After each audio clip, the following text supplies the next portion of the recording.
En 2011, la revolución de la primavera árabe se propagó por Oriente Próximo. Desde Túnez a Egipto, Bahrein y Siria. Durante más de 50 años, un discreto erudito americano ha ayudado a los pueblos a derrocar a sus dictadores. Sus tácticas de resistencia no violenta se han utilizado en Serbia, Ucrania o Irán. Ser considerado una amenaza por un tirano es un motivo de orgullo. Significa que somos eficaces, que somos relevantes. Esta es una historia sobre el poder de la gente para cambiar el mundo y sobre el hombre que está detrás de todo ello. Las tácticas de Gene Sharp se están poniendo en práctica en las calles de Siria ahora mismo mientras hablamos. Me llamo Gene Sharp y este es mi trabajo.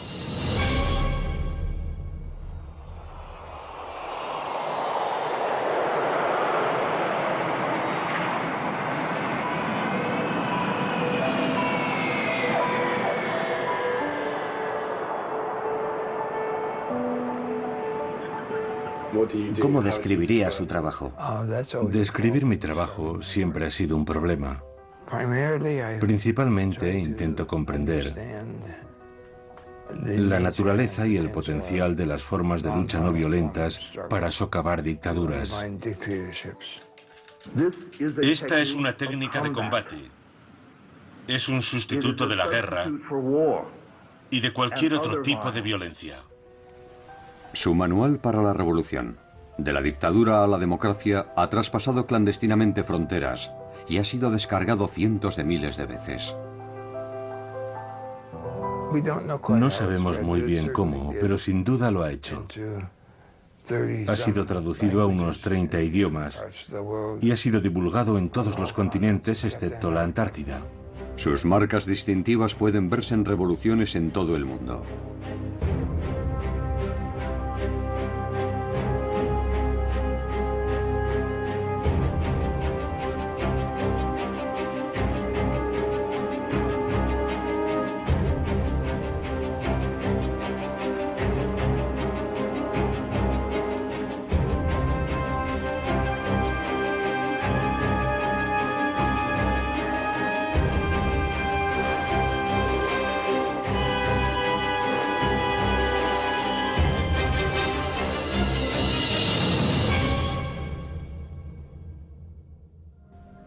Los libros de Gene contienen 198 métodos de resistencia no violenta. Los famosos 198 métodos parecen haber tenido una extraordinaria respuesta. Son simplemente los 198 métodos específicos. Estas formas de rebelión son el boicot económico, la desobediencia civil, las protestas.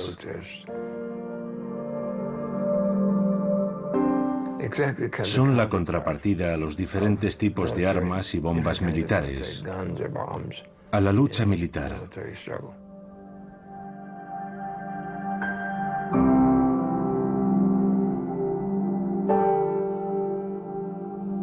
De esa forma tienen algo distinto a la violencia y la guerra, y siempre lo tendrán.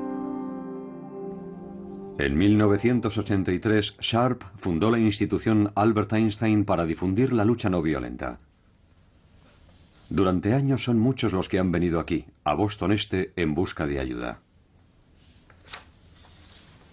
Yamila Rakib lleva más de 10 años trabajando para Gene. Había estudiado su trabajo a un nivel muy básico, así que la mayor parte de mi aprendizaje tuvo lugar cuando entré en la institución. Y me enganchó.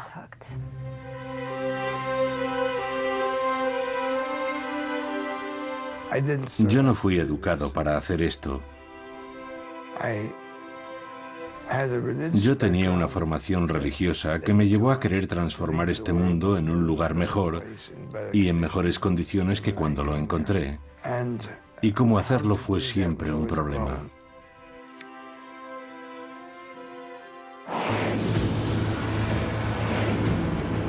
En 1953, Gene es enviado a prisión por rehusar su incorporación a la guerra de Corea. Me condenaron a 2 años, de los que cumplí 9 meses y 10 días. En aquellas circunstancias contabas los días igual que los meses, pero no creo que mi actitud sirviese para nada. Sirvió simplemente para mantener mi propia integridad moral, así que continué haciendo mi trabajo, que era lo realmente importante. Nunca conocí a Einstein, pero le escribí, no recuerdo cómo conseguí su dirección. Le dije, voy a hacer esto y voy a ir a la cárcel. Quería contarle que he escrito un libro sobre Gandhi, sobre 3 casos muy diferentes entre sí, acerca de la utilización de la lucha no violenta para la consecución de una mayor libertad, a través de medios no violentos.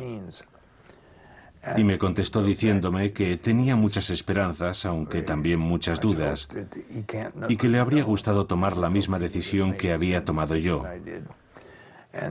y que estaba muy interesado en leer el manuscrito que le había enviado. Y lo hizo, y escribió una introducción muy amable para el libro.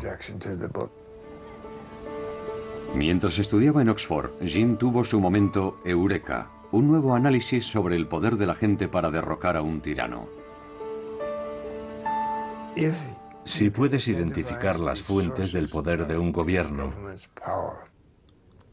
como la legitimidad, el apoyo popular, el apoyo institucional, entonces sabrás de qué depende la existencia de esa dictadura. Y puesto que todas esas fuentes de poder dependen de la buena voluntad, la cooperación y la obediencia de la gente y las instituciones, tu trabajo es bastante sencillo. Solo tienes que reducir ese apoyo, esa legitimidad, esa obediencia, y el régimen quedará debilitado. Si eliminas esas fuentes de poder, el régimen caerá. ¿Y cómo se sintió En el momento eureka? Sí. Sentí un gran alivio, porque aquello fue lo que convirtió todo en realidad.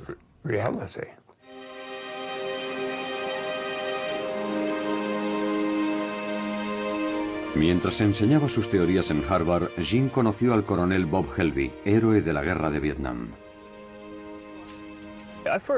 Conocí a Gene Sharp en la Universidad de Harvard. Yo estudié allí durante un año como investigador del ejército. Un día vi en el tablón de anuncios un aviso de un programa sobre sanciones no violentas a las 2 de aquella misma tarde. No tenía nada que hacer, así que fui a ver quiénes eran aquellos amantes de la paz y a confirmar mi noción preconcebida de que probablemente llevarían anillos en la nariz y en las orejas y de que su aspecto sería sucio. Así que fui a verlos y sorprendentemente su imagen no era esa. Su aspecto era totalmente normal. Y unos minutos después de habernos sentado, un caballero de baja estatura y voz amable tomó la palabra y dijo: me llamo Gene Sharp y nos hemos reunido aquí hoy para discutir sobre cómo tomar el poder político y negárselo a otros. Yo digo que la lucha no violenta es lucha armada. Y tenemos que arrebatar ese término a los defensores de la violencia, que intentan justificar con palabras bonitas ese tipo de lucha. Nosotros combatimos con armas psicológicas, armas sociales, armas económicas y armas políticas. Un tipo de lucha más poderosa contra la opresión, la injusticia y la tiranía que la violencia. Aquello llamó mi atención.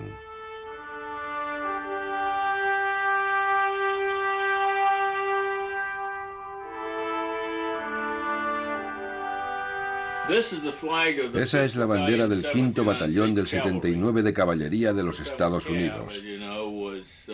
El 7º de Caballería, como todos sabéis, era el regimiento del general Custer, que luchó y murió en la batalla de Little Big Horn. Este soy yo en mi juventud. Tenía mucho más pelo. Y este es el diploma de la Cruz por Servicio Distinguido que obtuve en Vietnam.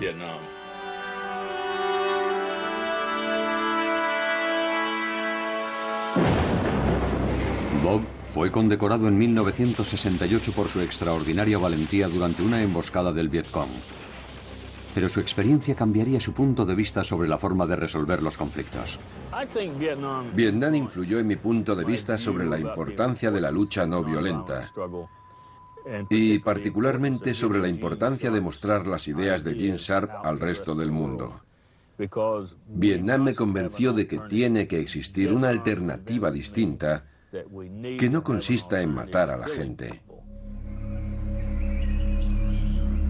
Como funcionario de defensa en Birmania, Bob había visto cómo la dictadura militar perseguía a la minoría Karen. Tras dejar el ejército, volvió para enseñar a los Karen las lecciones de Gene sobre la resistencia no violenta. Estaba hablando con uno de los comandos Karen y de repente me dijo: ¿dónde demonios estaba esta información?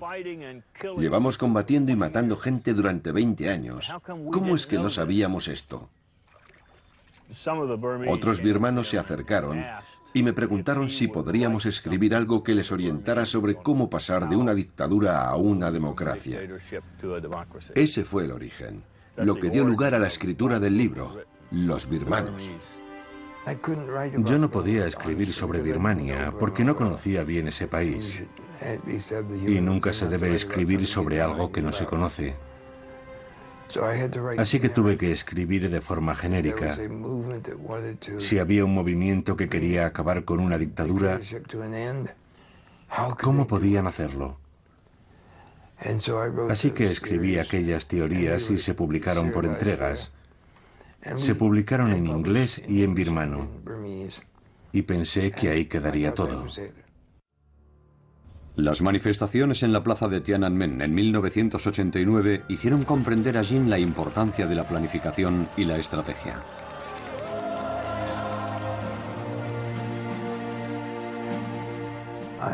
Fui a Pekín cuando las protestas de la plaza de Tiananmen ya estaban en marcha.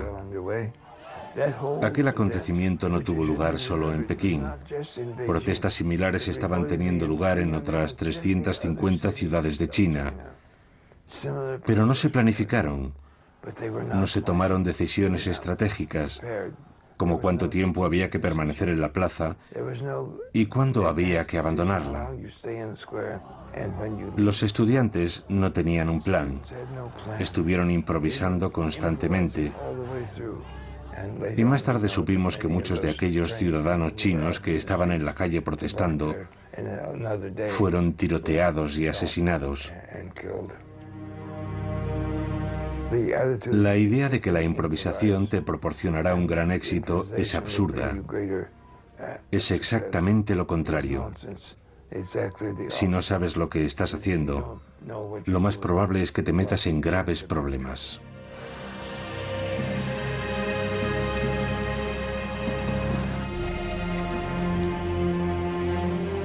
En Serbia, el gobierno de Slobodan Milosevic cometió durante años crímenes de lesa humanidad y ejerció una brutal represión interna.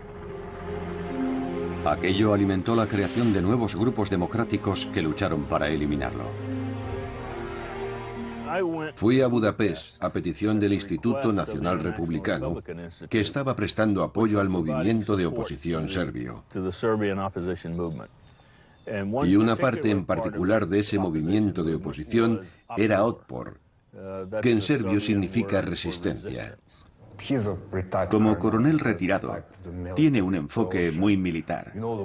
Su forma de hablar produjo una extraña impresión a aquel grupo de líderes estudiantiles. Hablamos durante un rato y dije: aquí falta algo. No hemos hablado sobre quién es el líder de esta organización. ¿Quién es el líder? Y uno de ellos me contestó: no tenemos líder. Y yo dije: un momento, chicos, yo no me he caído de un árbol mientras venía hacia aquí. Alguien tiene que estar dirigiendo una organización que ha movilizado a toda la sociedad serbia. Así que estuvimos alrededor de una hora tratando de engañarle acerca de algunas cuestiones. Y era porque no nos sentíamos muy cómodos dando detalles sobre nuestra organización a un extranjero. Y entonces me explicaron por qué no parecía haber un líder definido. Lo hacían para ocultárselo al gobierno. El gobierno no sabía quién estaba al mando. Más tarde supe que estaba hablando con el líder, Sergei Popovich.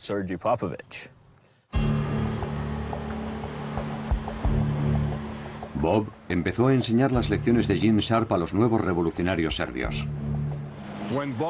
Cuando Bob Helby nos dio La política de la acción no violenta de Gene Sharp, me quedé maravillado y un poco avergonzado por no conocer un libro así, a pesar de que había una traducción al serbio de la dictadura a la democracia que tampoco había leído. Y ver escrito detalladamente en un libro cómo opera el poder, cómo funcionan sus pilares de apoyo y todas esas cosas que habíamos aprendido a base de golpes, fue realmente increíble. Una de las primeras tareas fue crear un símbolo de la resistencia que unificara a la gente. Es obvio que somos mayoría. Si pudiéramos reconocer a todos aquellos que están contra Milosevic, por ejemplo, saludándonos con el puño, podríamos acabar con él en unos cuantos años.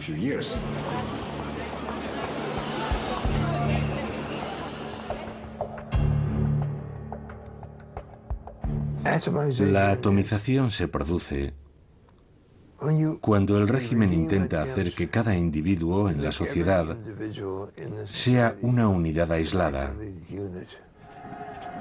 Es una de las principales formas de control de estos sistemas.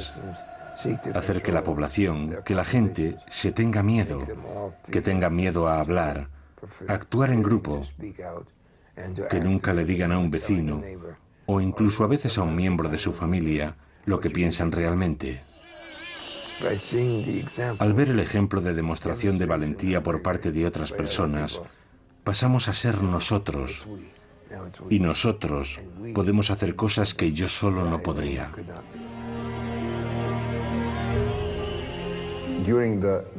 En el 96 y el 97 nos manifestábamos día tras día. La policía nos bloqueaba y cada día éramos menos, porque era muy aburrido seguir en la calle durante el duro invierno. Así que dijimos, ¿por qué no vamos a casa y hacemos ruido desde nuestros balcones?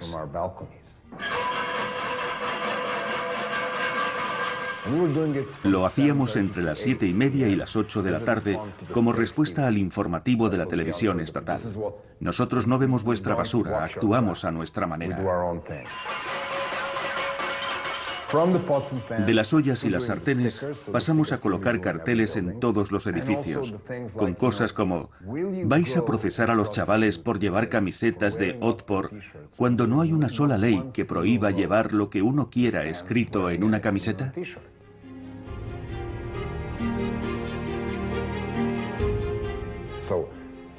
Así que los policías que entraban en los institutos y detenían a estudiantes solamente por llevar la camiseta, luego iban a casa y hablaban con su mujer, cuya amiga se estaba quejando porque su hijo había sido detenido. O tenían que hablar con su propio hijo, que venía de su colegio, en donde nadie quería estar con él o con ella, porque su padre estaba pegando a chavales de su barrio. Y así, la opresión sistemática dejó de funcionar.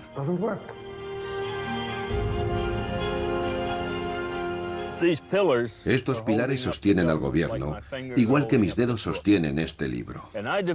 Y yo he desarrollado una estrategia para socavar estos pilares: la policía, las comunidades, las instituciones religiosas, los trabajadores, lo que sea, cada organización. Y a medida que se van debilitando y empiezan a derrumbarse, el gobierno se derrumbará cuando los pilares estén rotos. Lo ideal es que esos pilares no queden destruidos, sino que sean traspasados al movimiento democrático.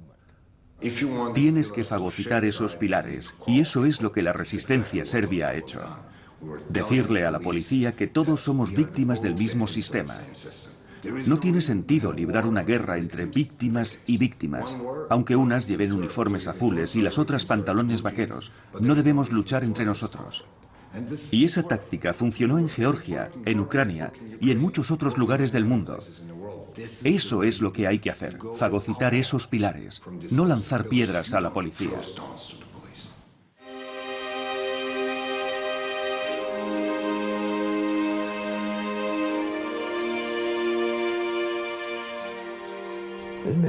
Hay mucha gente en situaciones de conflicto a la que le gustaría utilizar la violencia, pero sus adversarios casi siempre tienen muchas más armas militares, más armas violentas que los resistentes potenciales. Si como resistente eliges luchar con la violencia, tu adversario tendrá todas las ventajas, porque estás eligiendo luchar con las mejores armas que él posee. Pero puedes elegir luchar con armas no violentas, que son mucho más difíciles de contrarrestar para tu adversario.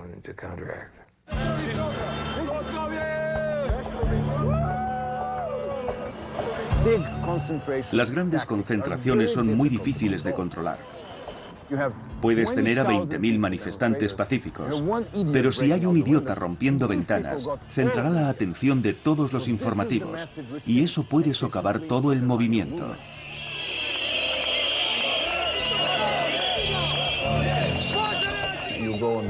Si estás en una manifestación y existe el riesgo de que la gente sea detenida, ¿qué debes hacer? En vez de colocar a los tipos grandes delante, colocas a las chicas. Colocas a las abuelas, a los militares veteranos, de manera que la policía vea caras amistosas. Esa gente llevará flores y banderas y estará sonriente. Así haces la situación menos amenazadora y reduces enormemente las probabilidades de que se produzcan actos violentos. El 5 de octubre fue el triunfo de una estrategia, pero no fue así como lo vieron muchos espectadores o medios como la CNN. Ellos solo vieron gente, estruendo y nada más, pero fue el resultado de 10 años de intentos, 2 años de resistencia de Otpor y 5 campañas. Estábamos determinando la victoria en las elecciones. En septiembre de 2000, Serbia acudió a las urnas. La resistencia sospechaba que Milosevic amañaría las elecciones. Nosotros sabíamos que Milosevic perdería y sabíamos que no aceptaría la derrota.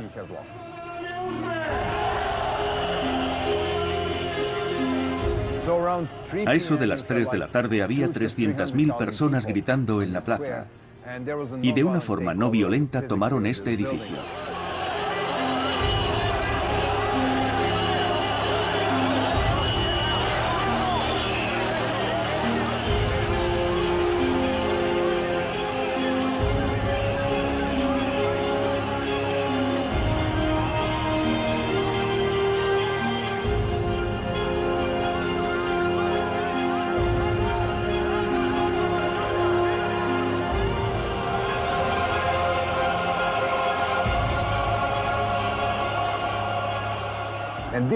Cuando la gente entró en el edificio aquel 5 de octubre, encontró muchas papeletas premarcadas para Milosevic. Era allí donde se estaba llevando a cabo la trampa, en la segunda planta del edificio.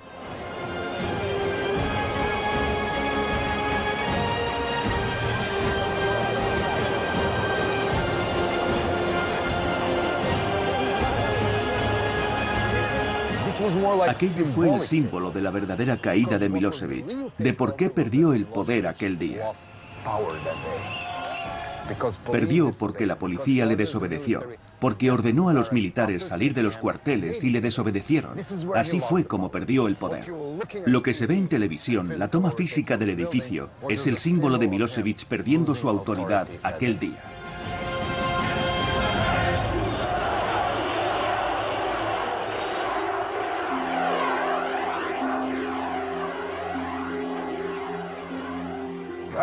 Lo que aprendimos de Bob, el pensamiento y la escritura de Gene Sharp, ha influido en nuestra forma de pensar y ha hecho nuestra lucha más eficaz en un momento muy importante, cuando estábamos preparándonos para la lucha decisiva. Creo que lo que Bob y Gene están haciendo es valiosísimo en todo el mundo. Y aunque las revoluciones no violentas no pueden ser exportadas o importadas, el saber cómo aplicar la lucha no violenta sí puede transmitirse. Y se está transmitiendo ahora mismo, mientras hablamos. Sentí una gran satisfacción porque se hubiese llevado a cabo una revolución no violenta. No hubo violencia por parte de la oposición democrática. Y eso demuestra que todas esas teorías que Jin ha estado exponiendo año tras año son alternativas realistas al conflicto violento. Después de lo de Serbia, estuvimos trabajando con georgianos, ucranianos, moldavos, iraníes, personas de Zimbabue, Colombia, Guatemala, Papúa Occidental, de lugares del mundo que no podría señalar en un mapa.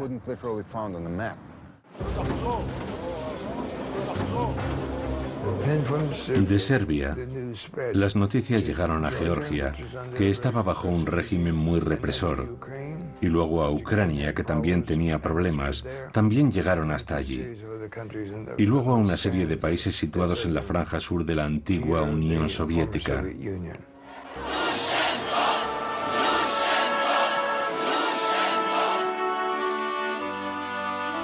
Vladimir Viatrovich, uno de los líderes de la Revolución Naranja de Ucrania, utilizó el libro de Jin para convencer a los activistas de que había una poderosa alternativa a la violencia.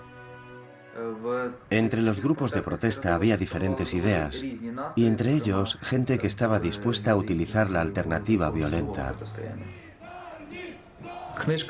El libro de Gene Sharp, De la dictadura a la democracia, enseña que se puede y se debe luchar contra los dictadores con medios no violentos.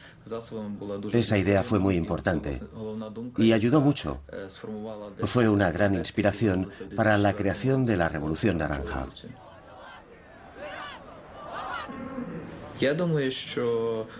El libro de Gene Sharp aquí era conocido solamente por unas 10.000 personas,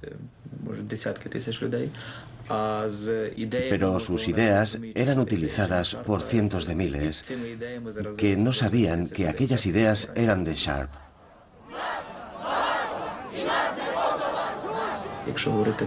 Aunque la gente no sepa quién es Gene Sharp, sí conocen sus ideas, lo que hace de él una persona muy influyente en el mundo.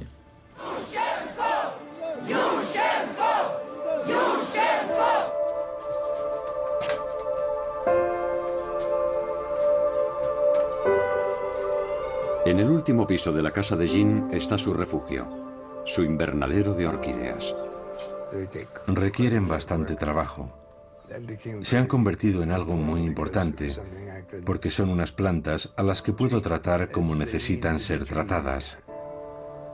No hay que esperar milagros, pero si no tratas a una orquídea como se merece, o a cualquier otra cosa en la vida, no proliferará.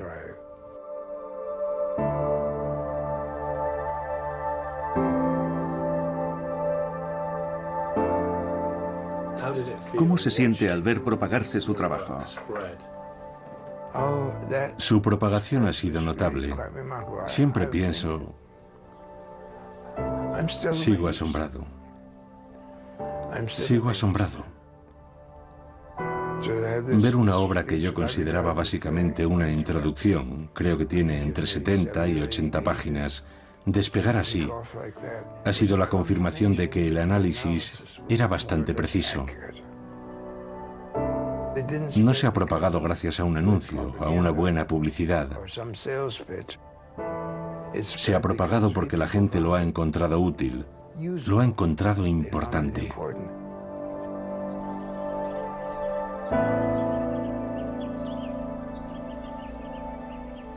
Los libros, la literatura, están ahí.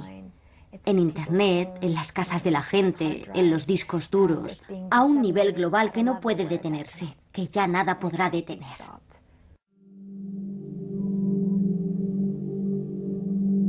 Hay gente que se esfuerza en desacreditarnos. En una ocasión, el presidente Chávez se refirió a nosotros como una pandilla de gringos y dijo que la institución Albert Einstein no entendía Venezuela. Y yo pensé, puede que no comprendamos del todo la situación de Venezuela, que es probablemente muy compleja, pero yo no soy un gringo. Gene Sharp, George Bush y sus ideólogos de este golpe suave mecha lenta, señores, este plan de ustedes aquí en Venezuela, olvídense. En 2008 el gobierno iraní emitió un vídeo propagandístico acusando a Jin de trabajar para la CIA. La Casa Blanca, Washington, D.C. Gene Sharp, el teórico de la desobediencia civil y de las revoluciones de terciopelo, que ha publicado tratados sobre esta materia, es uno de los agentes de la CIA, encargado de la infiltración estadounidense en otros países. Viendo nuestra oficina pueden comprobar lo bien subvencionados que estamos. En cierto sentido me impresionó que estuviésemos en su radar, que mostrasen a Gene sentado en la Casa Blanca, y pensé, ojalá los de la Casa Blanca se reunieran con nosotros y nos escuchasen, pero no lo hacen. Trabajamos en esta pequeña oficina, sin ninguna conexión con ellos. Simplemente no ha sucedido. Nosotros no hacemos eso. No somos bajo ningún concepto una organización de la CIA, y es realmente irónico, porque vemos muy a menudo esas acusaciones en la prensa, y siempre nos preguntamos de dónde vienen. Tras las elecciones iraníes en 2009, la oposición declaró que el resultado había sido amañado. Miles de personas desfilan por la gran avenida, todas caminando en la misma dirección. Los manifestantes portan banderas verdes y la gente va mostrando la V con los dedos en señal de victoria. Yo dudaba de que la gente se manifestase después de las advertencias, pero estaba equivocado. Miles de manifestantes salieron a las calles de Teherán. La respuesta del gobierno fue brutal y una joven estudiante iraní, Neda Aga Soltan, fue alcanzada por un francotirador del gobierno.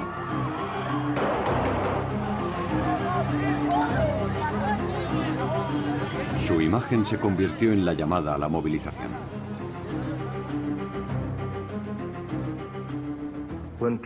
Cuando la gente es golpeada y masacrada, ello genera un proceso que yo llamo jiu-jitsu político, en el que la fuerza del adversario se utiliza para socavarlo, para hacer que caiga, aislándole de la gente que le prestaba apoyo y movilizando a otra gente que pasa a formar parte de la resistencia activa. Es un efecto de contragolpe.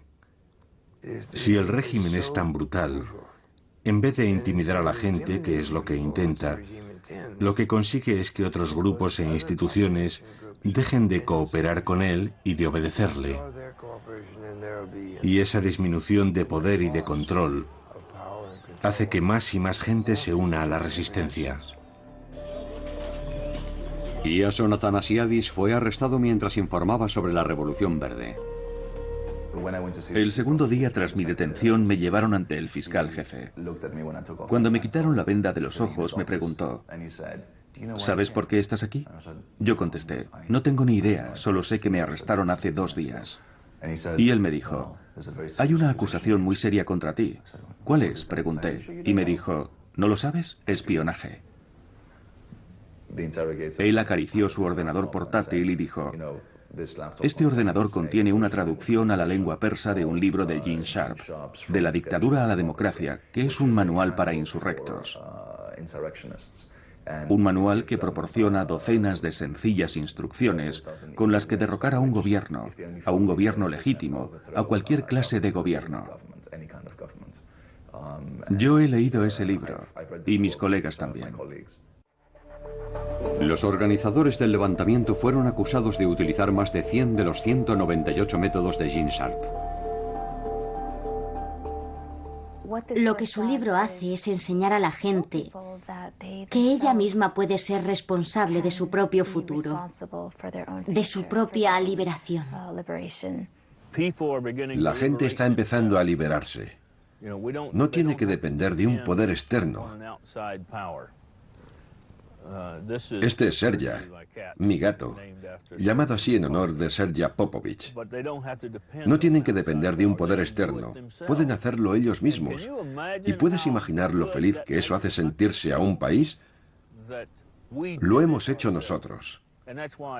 Por eso es tan importante que transmitamos ese conocimiento. Los Estados Unidos no tienen por qué ocupar ningún país. No hacemos ningún bien con eso, ni nosotros ni la Unión Soviética. Dejemos a la gente en paz y démosle el poder para cambiar un gobierno si lo quieren cambiar. Ser considerado una amenaza por un tirano es un motivo de orgullo. Significa que somos eficaces, que somos relevantes. Significa que el trabajo que hacemos en esta pequeña oficina amenaza a esos regímenes. Y creo que eso está muy bien. Sí.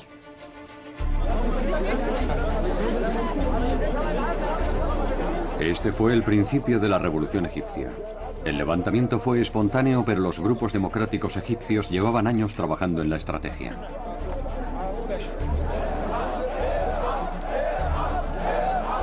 El grupo egipcio que falla visitó por primera vez a Jin en Boston en 2006. 5 años después, antiguos revolucionarios serbios estaban entrenando a nuevos grupos en El Cairo. Y la Hermandad Musulmana Egipcia colgó el libro de Jin, traducido al árabe, en su página web. Cuando llegó el momento estaban preparados para liderar la revolución. Conectamos en directo con la Plaza Tahrir, la Plaza de la Liberación. Rory, conocemos las altas medidas de seguridad que se iban a tomar alrededor de la plaza. ¿Se respira un ambiente diferente al de ayer o al de antes de ayer? Sí, hoy el ambiente es increíble. El sector de la sociedad egipcia que abandonó la Plaza Tahrir ayer ha vuelto reforzado. Han conseguido reactivar la protesta. Hay niños muy pequeños, mujeres, ancianos, la gente canta y baila. Hay muchos instrumentos musicales en la plaza. Y está más llena de lo que ha estado estos días.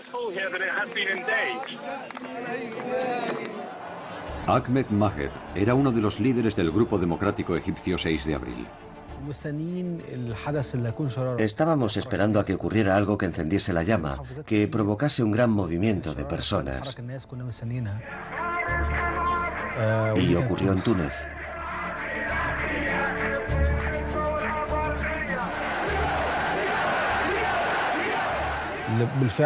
Siempre ha habido rivalidad entre Egipto y Túnez en el fútbol.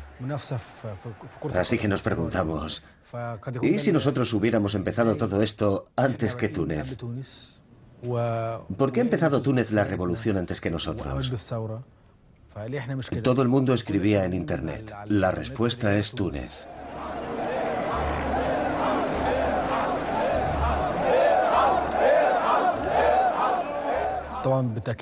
Por supuesto que los libros de Gene Sharp tuvieron un gran impacto en nuestro movimiento.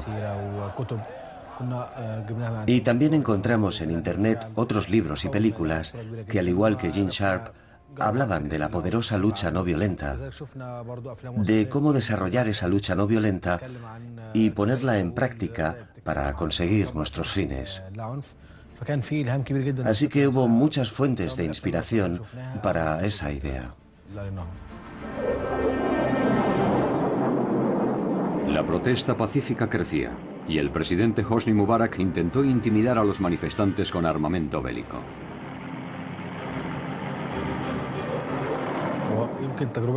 Nuestra situación era distinta a la de la resistencia serbia, que antes de su revolución se había ganado a la policía y al ejército. Nuestro caso era muy diferente. Estábamos librando una gran batalla contra la policía, mientras que el ejército se mantuvo al margen durante todo el tiempo. Así que nuestra experiencia fue muy diferente a la serbia. Incluso después de violentos choques con la policía, los líderes revolucionarios restablecieron la disciplina no violenta. Los manifestantes se enfrentaron a ataques brutales de la policía, pero se mantuvieron en su sitio.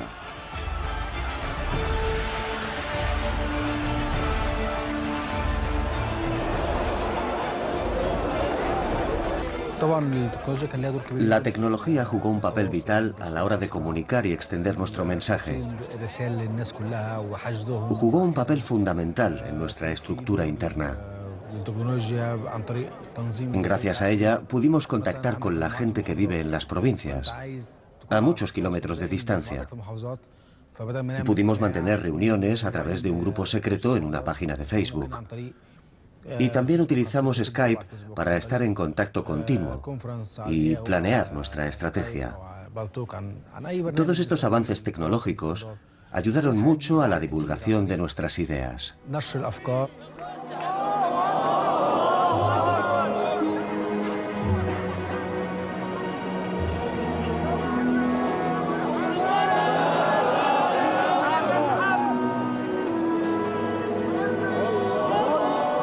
Mientras los musulmanes y los cristianos se protegían mutuamente durante sus rezos, sus líderes trataban de ganarse el apoyo del ejército. ¿Qué hizo que el ejército nos apoyase al final? El ejército, a fin de cuentas, proviene del pueblo. Sus miembros son parte del pueblo y tiene un importante papel nacional. El papel de la policía tenía más que ver con el amaño en las elecciones y la protección a los corruptos. Luchaba por asegurar su supervivencia.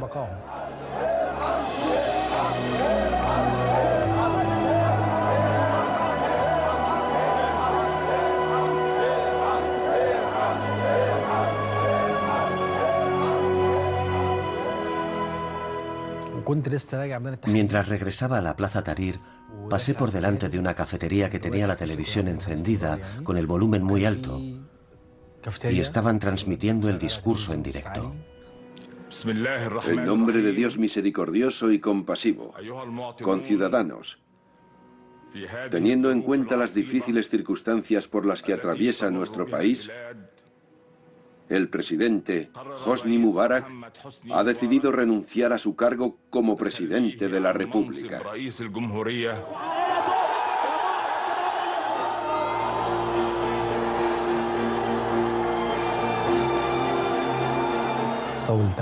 Me volví loco de alegría cuando escuché el discurso. Me senté y me puse a llorar. Por fin, el sueño que hemos tenido durante años, por el que tanto hemos luchado, se ha hecho realidad. Me fui corriendo a la plaza, gritando. Toda la gente estaba llorando, bailando, cantando. Fue un momento histórico. Yo no me lo creía. Pensaba, ¿es esto posible?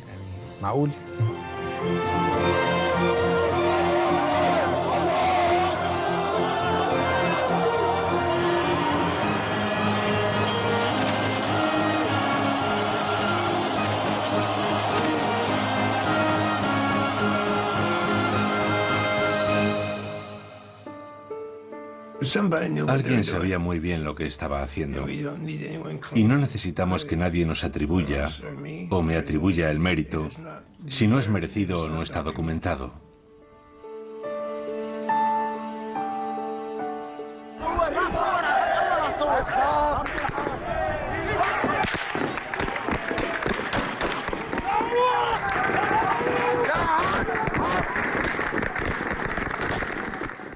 Masacre en Yuma, 15 asesinados hasta ahora.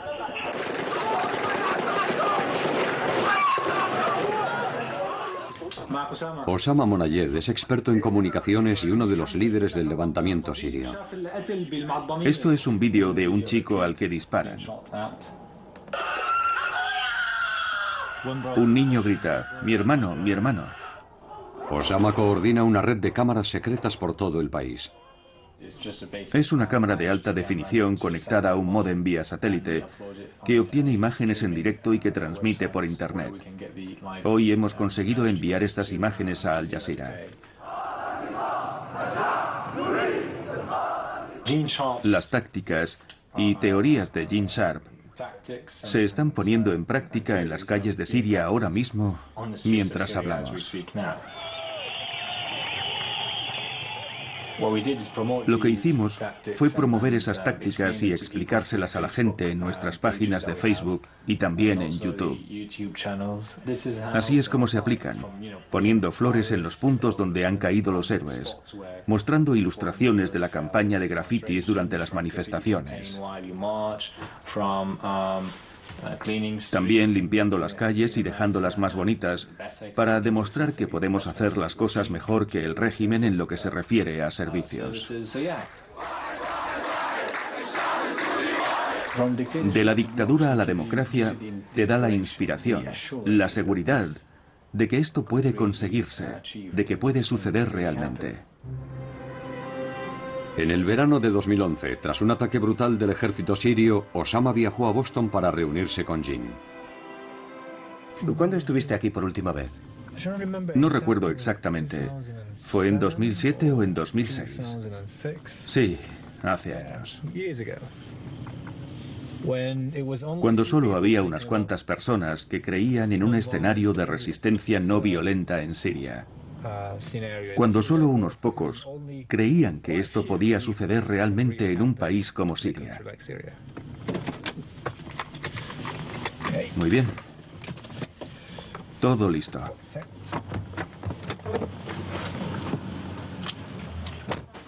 Jean. Hola. Hola, qué alegría verte otra vez. Qué alegría. Me alegro de verte. Yo también. ¿Cómo estás? Vamos tirando. Es fantástico que hayas encontrado un hueco para venir a saludarme. El placer es mío. Y te puedo asegurar que hay muchas cosas de las que hablar. Este es un nuevo territorio para nosotros. Sí, sí. Nunca hemos estado allí en persona y los casos que hemos estudiado no coinciden exactamente. Es un hombre tan humilde y tan sensato. Y hablando con él te das cuenta de lo increíble que resulta que todos estos extraordinarios escritos provengan de esa pequeña oficina en el viejo Boston. Es realmente interesante. Tal vez hay una cosa que se ha aprendido, entre comillas, de Túnez y Egipto, y que yo considero un error, un grave error, y es que el gobernante existente tenga que dimitir. No tiene que dimitir. Si le quitas todos los apoyos que lo sostienen, caerá, independientemente de lo que él quiera hacer. Esa es la diferencia entre la coerción no violenta, cuando tiene que dimitir porque se le obliga a hacerlo, y la desintegración, cuando el régimen sencillamente se desmorona. Ya no queda nadie con poder suficiente para dimitir. Si Einstein fue el genio de la física, Gene Sharp es el genio de las libertades, de cómo conseguir las libertades.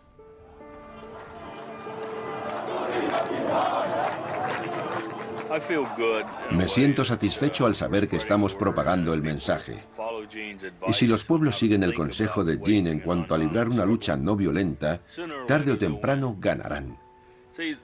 La ventaja que tenemos utilizando este tipo de lucha, el pueblo contra el tirano, es que mientras no nos rindamos, nunca seremos derrotados. Y esa es la clave. Mientras no te rindas, no estás derrotado. Yo creo que con el paso del tiempo, Gene Sharp será un nombre emblemático. Creo que sus libros estarán en todas las bibliotecas del mundo y serán traducidos a la mayoría de los idiomas.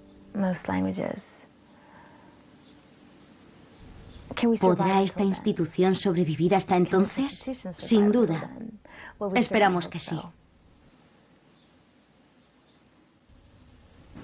La acción no violenta políticamente significativa ha tenido lugar en al menos los siguientes países: Guatemala, Australia, Tailandia, Birmania, China, Japón, Georgia, Irán, Kurdistán, Rusia, Serbia, Ucrania, Venezuela, Vietnam, Zimbabue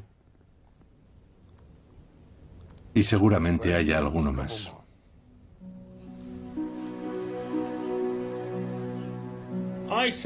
Pienso que se está desarrollando entre ellos una relación padre-hija. Pueden sentarse, hablar, están en la misma onda. Ella lo protege y creo que lo quiere como una hija quiere a un padre. Gene Sharp es, por supuesto, mi mentor personal, pero creo que ha representado ese papel para multitud de seres humanos. Es una persona que ha dedicado su vida a proporcionar los medios para que la gente oprimida pueda alcanzar la libertad de forma autosuficiente. Y eso es algo que ha cambiado el mundo y continuará haciéndolo de forma extraordinaria. Es algo muy personal. Es simplemente amor.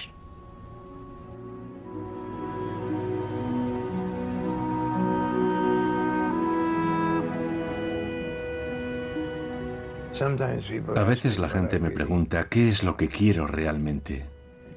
¿Tengo un sueño? Claro que lo tengo.